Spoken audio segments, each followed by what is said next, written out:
वहीं आम आदमी पार्टी को 40 सीटों का नुकसान हुआ।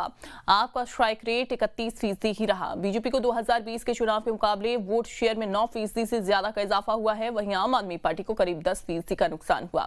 कांग्रेस को भले ही एक भी सीट ना मिली हो, लेकिन वोट शेयर 2% बढ़ा है। देखिए पूरी रिपोर्ट।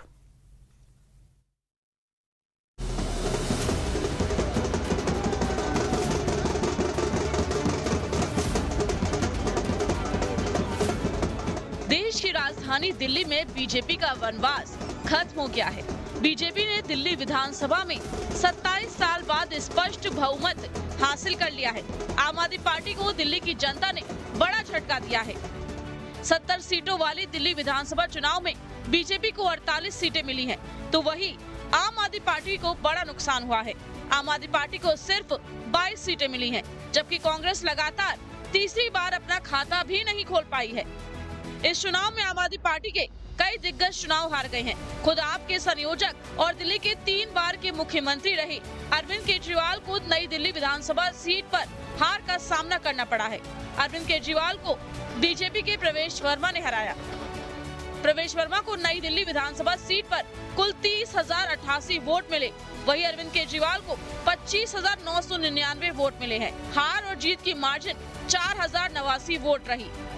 दिल्ली में विधानसभा चुनाव के नतीजों के बाद केजरीवाल ने अपनी पार्टी की हार स्वीकारी और बीजेपी को जीत की बधाई दी। निर्णय है, जनता का जो भी फैसला है उसे हम पूरी विनम्रता के साथ स्वीकार करते हैं।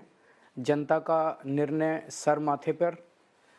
मैं भारतीय जनता पार्टी को इस जीत के लिए बहुत बहुत बधाई देता हूं। इधर दिल्ली में बीजेपी की बम्पर जीत और केजरीवाल को हराने पर बीजेपी कार्यकर्ताओं ने प्रवेश वर्मा को कंधे पर उठा लिया।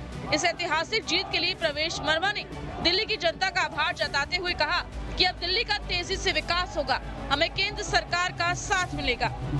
दिल्ली वासियों को बहुत बहुत बधाई देता हूं और मैं हृदय से धन्यवाद करता हूं कि उन्होंने इतनी अपार जीत हमें दी है।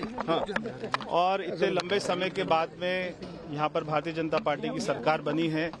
सबसे खुशी की बात यह है कि जो दिल्ली में सरकार बनेगी वो प्रधानमंत्री जी के साथ में चलकर काम कर पाएगी। हमें उनका 10 साल से साथ नहीं मिल पा रहा था, दिल्ली में कोई काम नहीं हो पा रहा था, मगर ये जो सरकार बन रही है दिल्ली में, ये प्रधानमंत्री जी के विजन को दिल्ली में लेके आएगी। दिल्ली में बीजेपी की सत्ता में वापसी पर मध्य प्रदेश में भी जश्न का माहौल देखा गया। सीएम मोहन यादव ने शुरुआती रुझानों के बाद ही पार्टी नेताओं को मिठाई खिलाकर बधाई दी। सीएम मोहन यादव ने दिल्ली की जीत पर कहा कि सत्य कभी पराजित नहीं हो सकता।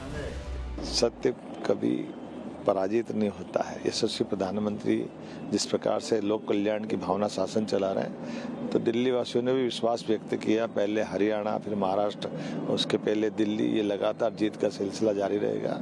मेरी अपनी ओर से बधाई। केजरीवाल को दिल्ली विधानसभा चुनाव में पटखनी देने वाले प्रवेश वर्मा का मध्य प्रदेश से खास कनेक्शन है।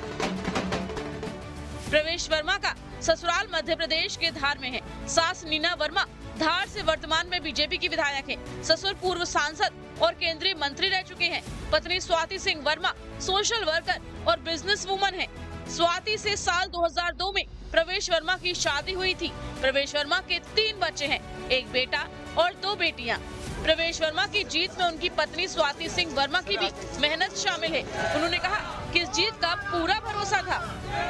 पता था कि हम जीतने वाले हैं, बहुत अच्छा लग रहा है, बहुत खुशी हो रही है। हमें पता था कि हम जीतेंगे, दिल्ली की जनता पे हमें विश्वास था और उसका नतीजा दे। हमने नई दिल्ली की सीट बीजेपी को जीत के दी है, हमें इस बात की बहुत खुशी है। धन्यवाद। इधर प्रवेश वर्मा की बेटी ने अपने पिता की जीत पर खुशी जाहिर करते हुए कहा कि दिल्ली की जनता वक्त पर समझ गई कि कौन उनका भला करने वाला है।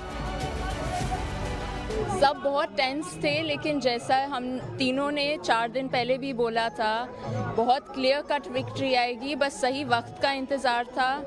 दिल्ली वाले समझ गए कौन उनका मजाक उड़ा रहा है, कौन उनकी भावनाओं के साथ खेल रहा है। इस बार दिल्ली ने झूठ को विक्ट्री नहीं दी। केजरीवाल को मात देने के बाद प्रवेश वर्मा फिलहाल दिल्ली की सियासत में सबसे बड़े चेहरे बन गए हैं और इसमें कोई दो राय नहीं है कि वो सीएम रेस में भी शामिल हैं। फिलहाल बीजेपी के नेता और कार्यकर्ता पूरी तरह से जीत के जश्न में डूबे हुए हैं। Team news state.